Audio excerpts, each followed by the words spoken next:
శ్రీమాత్రే నమః. మార్చి 3వ తారీఖు పాల్గొన పౌర్ణమి నాడు కేతుగ్రస్త చంద్రగ్రహణం ఏర్పడుతోంది. ఈ గ్రహణం ద్వారా 12 రాశులకి ఎలాంటి ఫలితాలు కలుగుతాయి అని మనకి జ్యోతిష శాస్త్రంలో గ్రహణ గోచారంలో చెప్పారు.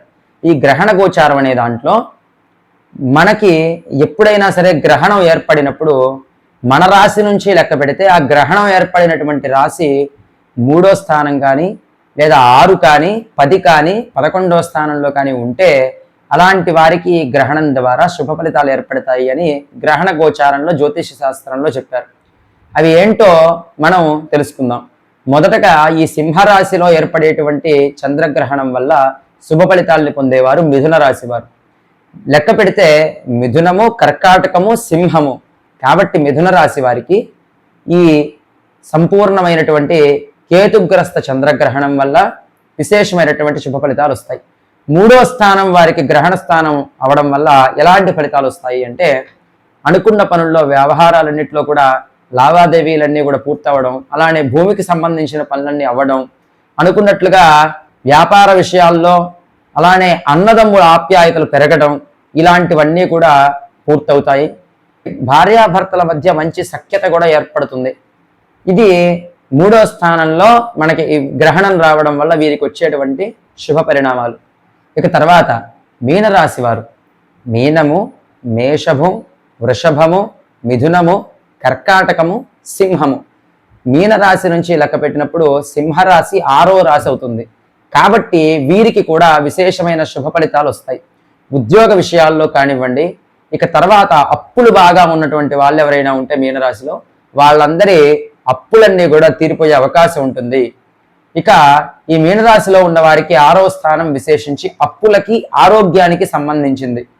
ఆరోగ్య విషయాల్లో అనారోగ్యాలు ఉంటే అవన్నీ కూడా తొలగిపోతాయి. ఆరోగ్యం కుదుట పడుతుంది. ఆరోగ్య విషయంలో ఇబ్బంది లేకుండా ఉంటుంది. అనుకున్నటువంటి పనులన్నీ పూర్తయి అప్పుల విషయాల్లో ఇబ్బంది లేకుండా శారీరకంగా, మానసికంగా సంతృప్తిగా ఉంటారు ఈ గ్రహణ ప్రభావం చేత. ఇక ఆ తర్వాత వృశ్చిక రాశి వారికి సింహరాశి 10వ స్థానం అవుతుంది. వృశ్చికము, ధనస్సు, మకరము, కుంభము, మీనము, మేషము, వృషభము, మిథునము, కర్కాటకము, సింహము. ఇది 10వ స్థానం అవుతుంది. కాబట్టి వారికి విశేషమైన శుభ ఫలితాలు వస్తాయి.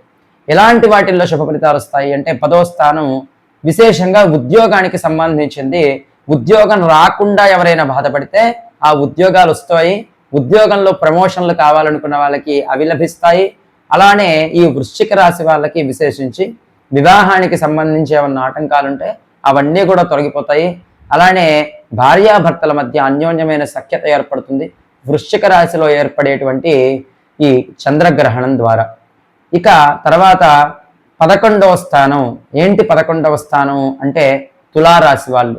తులారాశి నుంచి లెక్క పెట్టినప్పుడు తుల, వృశ్చికం, ధనస్సు, మకరం, కుంభం, మీనం, మేషం, వృషభం, మిథునం, కర్కాటకం, సింహం.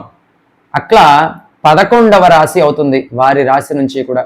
తులారాశి వారికి 11వ రాశి సింహరాశి అవుతుంది. జ్యోతిష శాస్త్రంలో 11 లాభస్థానం కాబట్టి అక్కడ గ్రహణం ఏర్పడడం వల్ల ఈ తులారాశి వారికి ఎంతో విశేషమైనటువంటి శుభ ఫలితాలు కలుగుతాయి. వారికి ఏదైనా సరే వ్యాపారం ప్రారంభించిన ఎన్నో రోజుల నుంచి వ్యాపారంలో ఉండే ఒడిదుడుకులు ఇవన్నీ కూడా పూర్తిగా సమసిపోతాయి. అనుకున్న పనులన్నీ కూడా పూర్తవుతాయి. ఆకస్మికంగా ధనం లభించే అవకాశం ఉంటుంది. పూర్వీకుల నుంచి ధనం అనేది ఏదైనా ఉంటే అది లభించే అవకాశం ఉంటుంది.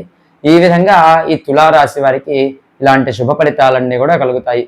ఇట్లా జ్యోతిష శాస్త్రంలో గ్రహణ గోచారం ప్రకారంగా తప్పకుండా ఈ మిథున రాశి వారికి, తర్వాత మీనరాశి వారికి, వృశ్చిక రాశి వారికి, తులారాశి వారికి వీళ్ళందరికీ కూడా ఈ సంపూర్ణమైనటువంటి కేతుగ్రస్త చంద్రగ్రహణం వల్ల సంపూర్ణమైన శుభ ఫలితాలు కలిగి అందరూ కూడా ఆనందంగా ఉంటారు. ఈ శుభ ఫలితాలన్నీ కూడా అసలు గ్రహణానికి సంబంధించి వచ్చే ఏ ఫలితాలైనా ఎంతకాలం ఉంటాయి అంటే సుమారుగా జ్యోతిష శాస్త్రంలో చెప్పింది 6 నెలల పాటు గ్రహణం యొక్క ప్రభావం చూపిస్తుంది. 6 నెలల పాటు ఈ గ్రహణానికి సంబంధించినటువంటి ఫలితాలన్నీ కూడా వాళ్ళు పొందుతారు. దుష్పరిణామాలైనా, మధ్యమ ఫలితాలైనా, అలానే శుభ ఫలితాలైనా కూడా జ్యోతిష శాస్త్రం గ్రహణానికి సంబంధించి 6 నెలల పాటు అవన్నీ కూడా వాళ్ళు అనుభవిస్తారు అని చెప్తుంది. కాబట్టి ఈ 6 నెలల్లో ఈ 4 రాసుల వాళ్ళు కూడా ఎలాంటి తిరుగు లేకుండా అమితమైన ఆనందాలని సుఖ సంతోషాలని వాళ్ళు పొందుతారు. ఇక ఆ తర్వాత మధ్యమ ఫలితాలు, అలానే ఈ గ్రహణం వల్ల ఏర్పడబోయేటువంటి దుష్ప్రభావాలు ఏంటో మనం వచ్చే వీడియోలో తెలుసుకుందాం. శ్రీమాత్రే నమః.